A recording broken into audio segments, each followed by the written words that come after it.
कौन कौन से फैक्टर्स हैं जो इलेक्ट्रोड पोटेंशियल की वैल्यू को इफेक्ट करते हैं? पहला,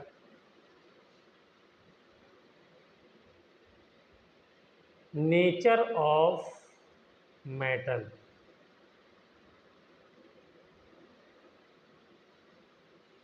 एंड इट्स आयन,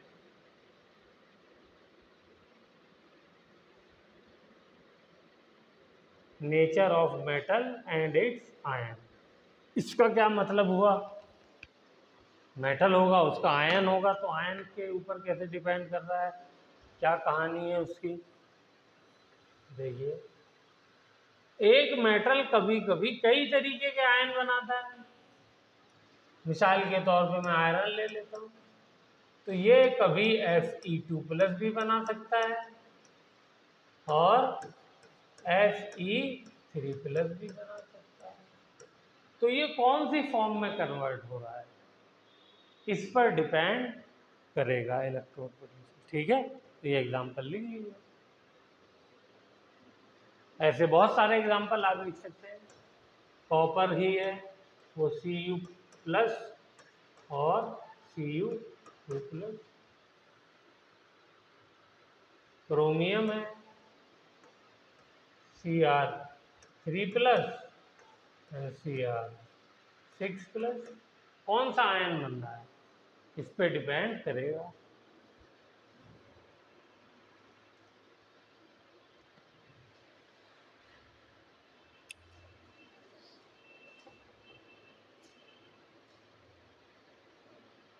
दूसरा किस पे डिपेंड करेगा?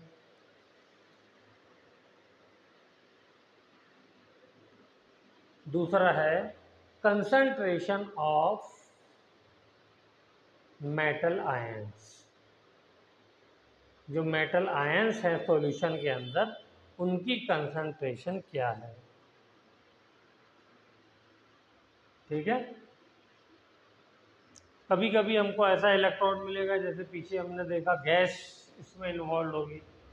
ठीक है ना, तो वहाँ पे कंसंट्रेशन के अलावा गैस का partial pressure, if the electrode of is of gas, लिख लीजिए इस बात को यहीं पे, if the electrode is of gas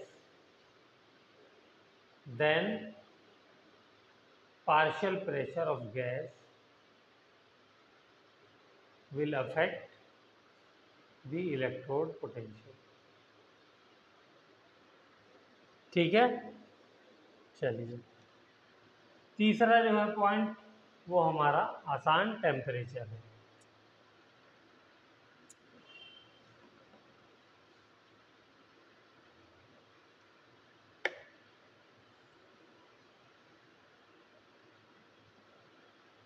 हो गया, तीसरा किस पे डिपेंड करता है? टेम्परेचर पे इलेक्ट्रोड पोटेंशियल डिपेंड करता है। चलिए अब देखिए, इसका ज़रा सा सिंबल समझ लेते हैं। ये ऑक्सीडेशन इलेक्ट्रोड पोटेंशियल को हम लोग OEP इससे रिप्रेजेंट कर देंगे। ठीक है,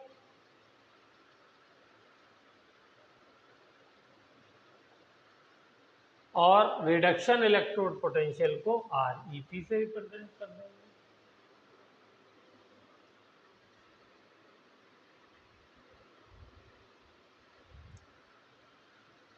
और पोटेंशियल के लिए हम लोग यूज करेंगे capital E word.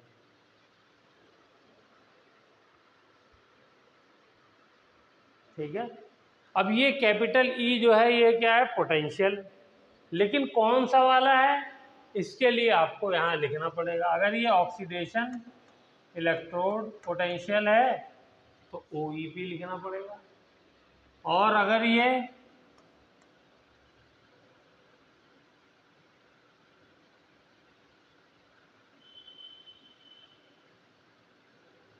Reduction electrode potential है तो ये लिखना पड़ेगा।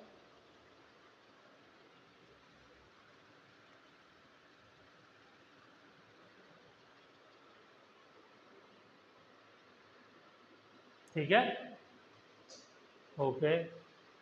एक और चीज़ इसमें हम लोग यूज़ करेंगे, वो होगी ऊपर एक गोला लगाएंगे, नॉट। अगर ये नॉट लग जाएगा तो इसका मतलब ये है स्टैंडर्ड इलेक्ट्रोड पोटेंशियल।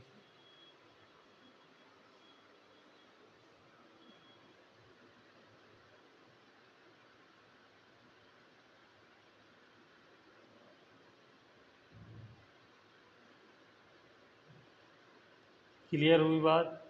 अब स्टैंडर्ड का मतलब क्या है तो वो भी लिख लीजिए। स्टैंडर्ड का मतलब ये है कि जो इलेक्ट्रोलाइट है उसकी कंसंट्रेशन 1 मोलर है।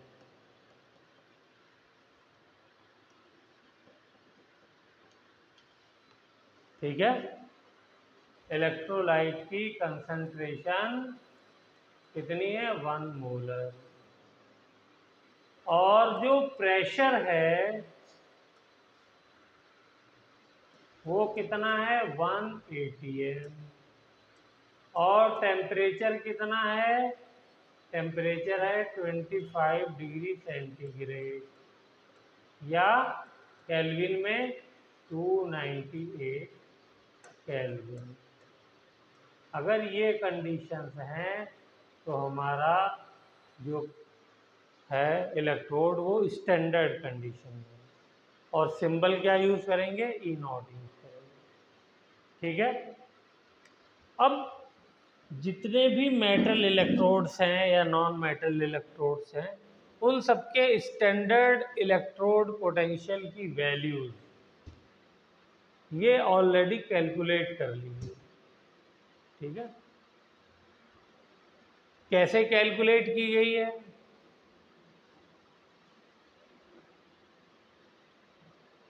अगर मैं कहूं कि मोबाइल की पोटेंशियल एनर्जी बताओ, ये जो मोबाइल लगा हुआ यहाँ लगा हुआ, इसकी पोटेंशियल एनर्जी बताओ, तो क्या होगी पोटेंशियल एनर्जी?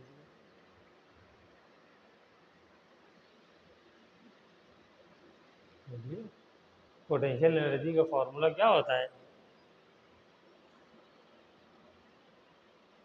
ऐसा मुश्किल सवाल नहीं पूछ रहा, mgh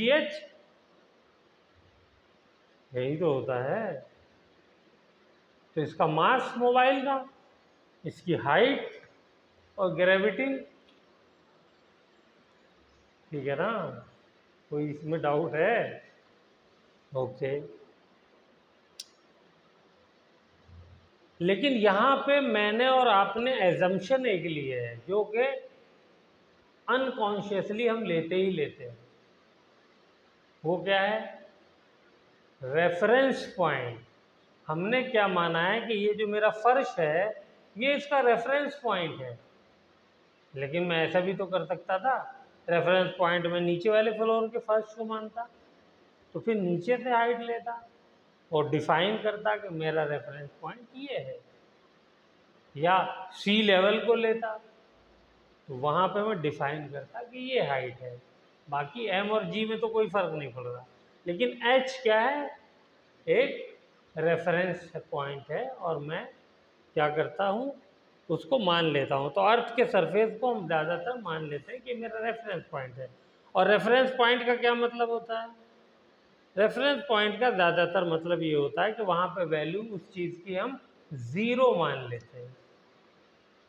पोटेंशियल एनर्जी की वैल्यू अगर मोबाइल यहाँ रखा है तो ज़ीरो।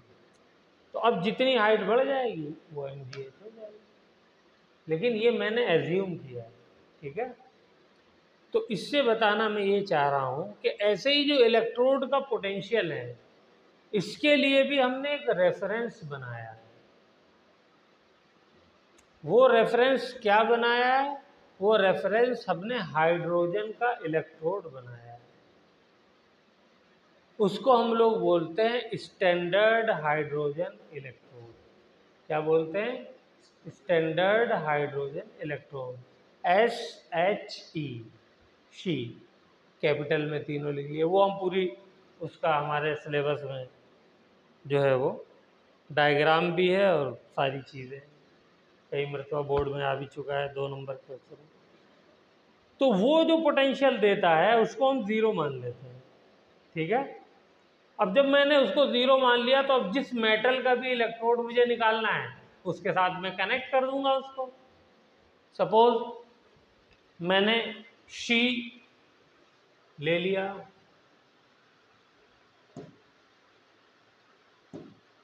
ये ले लिया शी।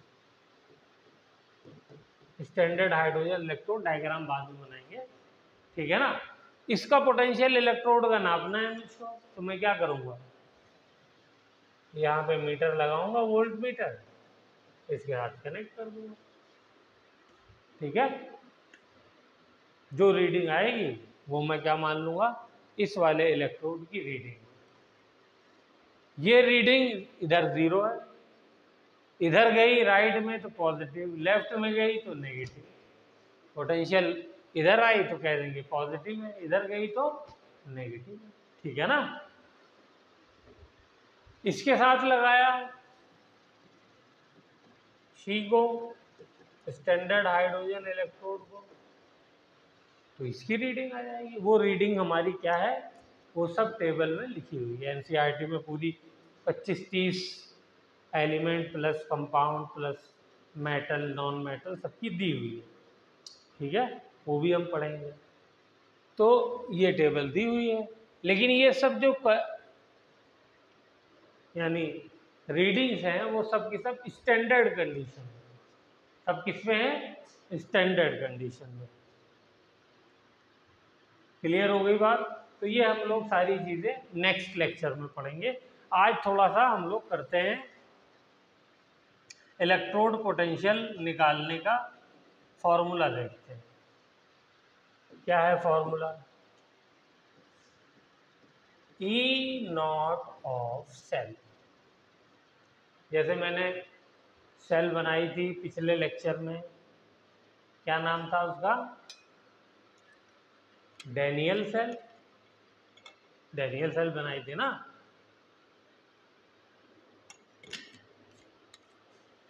उस डैनियल सेल में क्या था, एक एनोड था एक कैथोड था। एनोड किसका था, जिंक का। कैथोड किसका था, कॉपर का। ठीक है ना। अब मुझसे कहा जाए कि इस सेल का ईएमएफ निकाल करके बताओ, ये सेल कितना पोटेंशियल दे रहा है ये निकाल करके बताओ, तो ये फॉर्मूला आ गया उसी का। कैसे निकालेंगे देखिए, E not of cathode minus E not of anode, simple.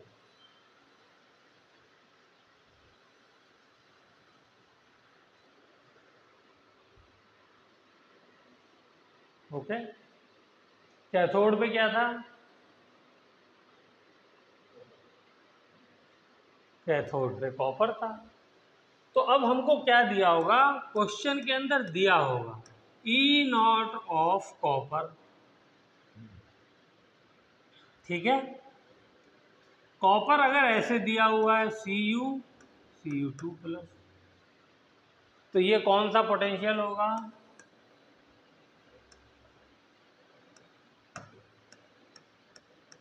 ये इसका पोटेंशियल होगा, किताब में दिया होगा। ठीक है, 0.34 वोल्ट। ये कौन सा वाला पोटेंशियल दिया है, अभी हमने सीखा पोटेंशियल कितने तरीके के होते हैं, दो तरीके, एक ऑक्सीडेशन और एक reduction.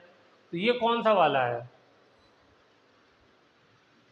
Standard oxidation electrode potential. बताइए कैसे पता चला मुझको ये standard electrode oxidation electrode potential है, बोलो कुछ कहना चाह रही हो। देखो ना, ऐसे पता चला, यहाँ पे ये ऑक्सीडाइज हो रहा है। ठीक है,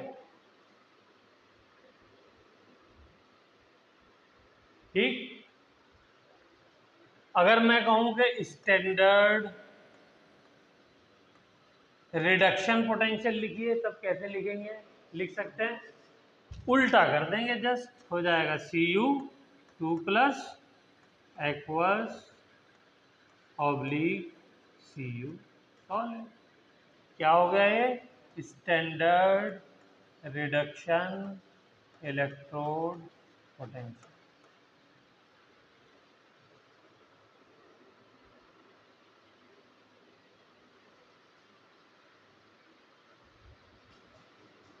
हो गया?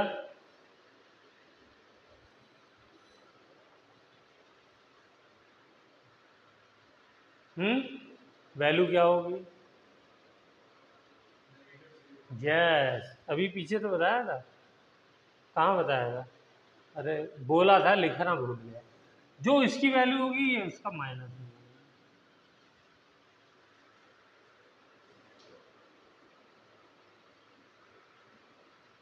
वैल्यू सेम रहेगी, सिर्फ क्या हो जाएगा? माइनस है, तो माइनस 0.34। देखिए इसी तरीके से जिंक का लिखता हूं, Zn solid oblique Zn 2+ is equal to 0.76 volt. ये कौन सी वाली है? ये भी बोलिए, oxidation, standard oxidation electrode potential. ठीक है ना? इसका रिडक्शन लिखिए।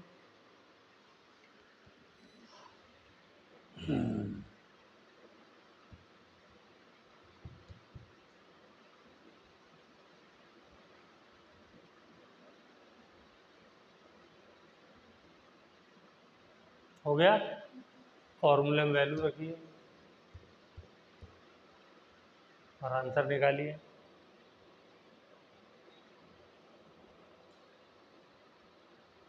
आपको डैनियल सेल का पोटेंशियल पता चल जाएगा।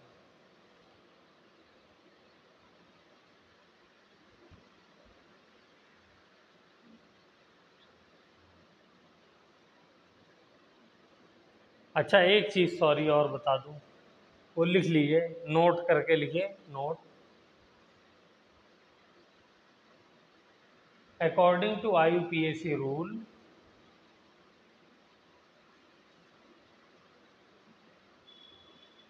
we will use standard reduction electrode potential values।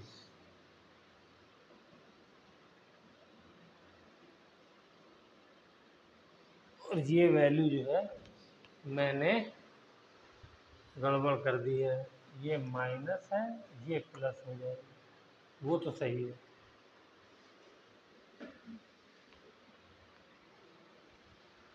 ठीक है?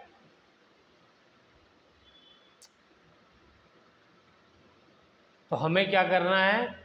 रिडक्शन इलेक्ट्रोड पोटेंशियल वैल्यूज को यूज करना है, ऑक्सीडेशन वाली वैल्यूज को यूज नहीं करना। ठीक है? क्यों करना है ऐसा? क्योंकि IUPAC ने हमको ऐसा करने के लिए बोला है, ये रूल बना दिया है। ठीक है, करिए। क्या वैल्यू आई? कैथोड का काम कौन कर रहा था? कॉपर। तो कॉपर की वैल्यू कितनी है? 0.34।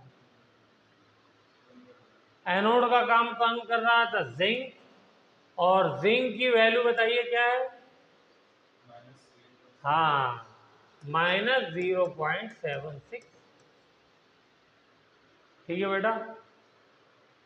क्यों लिया माइनस वाली वैल्यू और प्लस वाली? क्योंकि रिडक्शन वाली वैल्यूज को हमें यूज करना है।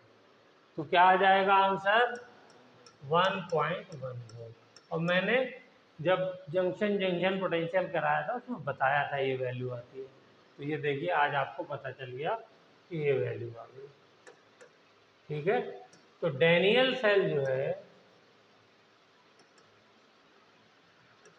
उसका जो पोटेंशियल होता है वो ये भी। ठीक है? चलिए एक आध क्वेश्चन और करा देते हैं, इसमें मेरे डाटा लेना पड़ेगा। चलिए मैं ले लेता हूँ। लिखिए,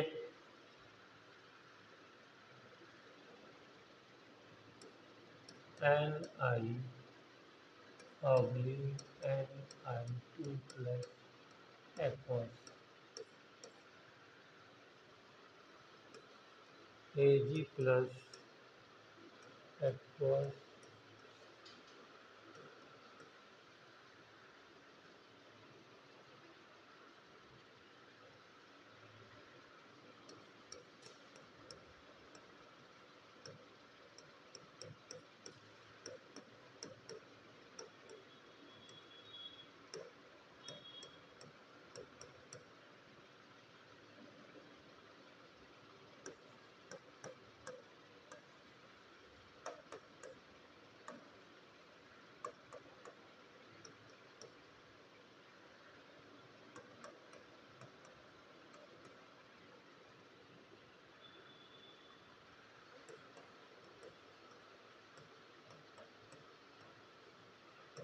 इन दो मेटल से जो सेल बनेगा उसका ये मैं बताना है आपको।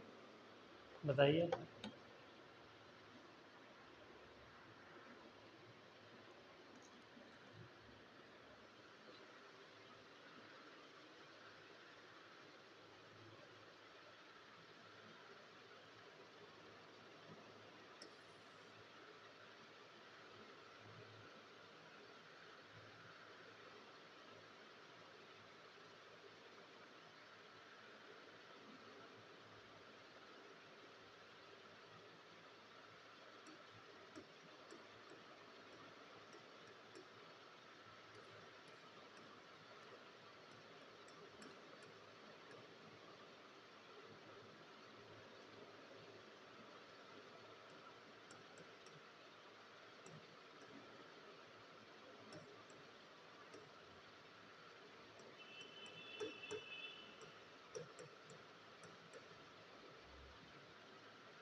आ गया?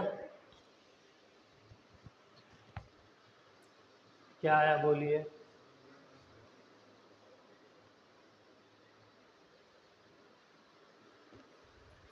यहाँ पे रिडक्शन दिया हुआ, ऑक्सीडेशन दोनों।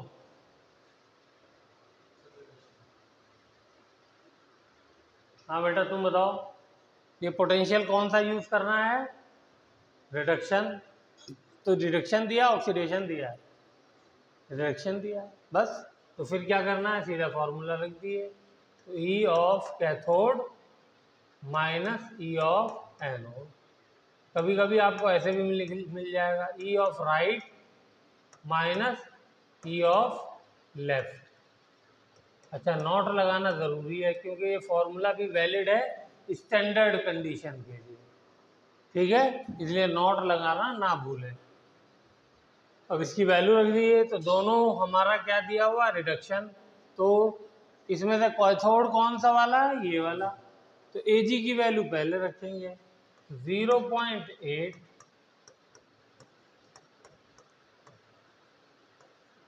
माइनस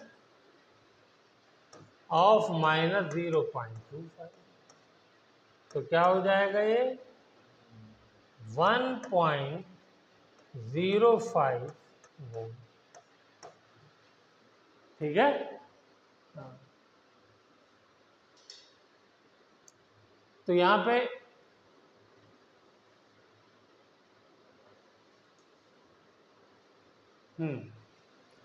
एक तो ये बात हमारी क्लियर होनी चाहिए कि हर हालत में हमको चेक करना है पहले कि रिडक्शन इलेक्ट्रोड पोटेंशियल दिया होना चाहिए।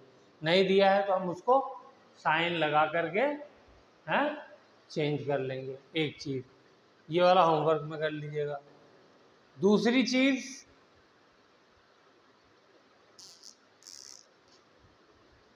अगर cell EMF of cell positive आ रहा है, जैसा कि अभी आया है दोनों केसेस में, तो इसका मतलब ये हो गया कि सेल हमारी वर्क करेगी।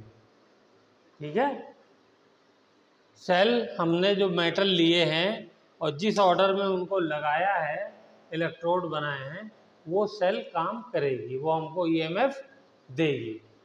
और अगर इसका ऑर्डर में रिवर्स कर दूं, एनोड की जगह एजी ले लूं और कैथोड की जगह निकिल ले लूं, तो ये सेल काम नहीं करेगी। ठीक है, और क्या चीज़ मैं बता सकता हूँ। ठीक है, एक चीज़ और, ये सारी जो हम लोगों ने प्रोसेस किया है और जो ईएमएफ वगैरह निकाला है, ये सब का सब स्टैंडर्ड कंडीशन में निकाला है। स्टैंडर्ड कंडीशन क्या होती है? कंसंट्रेशन 1 मोलर होनी चाहिए और प्रेशर 1 atm होना चाहिए, टेम्परेचर 298 केल्विन होना चाहिए। अगर स्टैंडर्ड कंडीशन नहीं है तो फिर ये वाला फॉर्मूला काम नहीं करेगा। फिर हम दूसरा फॉर्मूला सीखेंगे, that is called Nernst equation. ठीक है, तो यहाँ पे इसको समाप्त करते हैं।